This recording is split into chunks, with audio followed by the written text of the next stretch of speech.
Ako po'y nangangarap na ang Duterte mabalik. Kung matetreten sila sa pagtakbo ng mga Duterte, matreten sila. Bakit?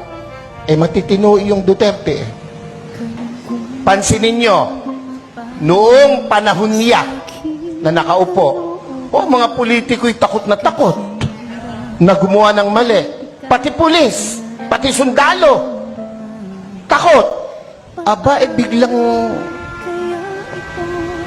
anong nangyari?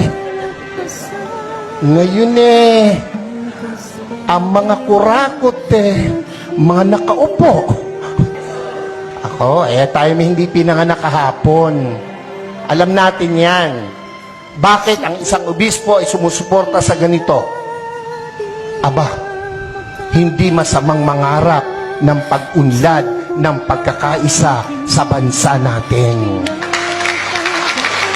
Kung hindi tayo magsasalita at kikilos, kung hindi tayo magpapakita ng puwersa, ng lakas, sino ang gagawa nito? Yung makasigaw ng Amen! Oy, iyan yung matatapang. Dapat, ito ang tandaan nyo, ang buhay natin, minsan lang. Pero, bago mamatay, napakagandang nagparinig ka, nagparamdam ka para sa bayan. Yun ang pinakamahalaga sa lahat. Amen po?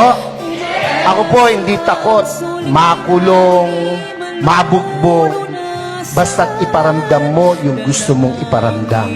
Yung iba na pe-pressure ng kung sino, natural lang yun. Ang nami-pressure sa kanila, siguro nasa taas. Dahil kung nasa baba, hindi nila papansinin. Pero, aba tayong malaya, huwag tayong pa-pressure kahit kanino. Minsan lang ang buhay natin. Dapat iparinig natin, iparamdam natin ang ating saloobin. We are not against the government. Never! I never will. Lalo po ako. Nakapula nga ako Naran ba kayo? Pero, kailangan nilang makita, kanilang dapat marinig, ang dapat makita at marinig. Hindi tayo papayag na hindi natin iparinig, iparamdam, ipakita ang dapat nating ipakita sa bayang Pilipinas na ating minamahal.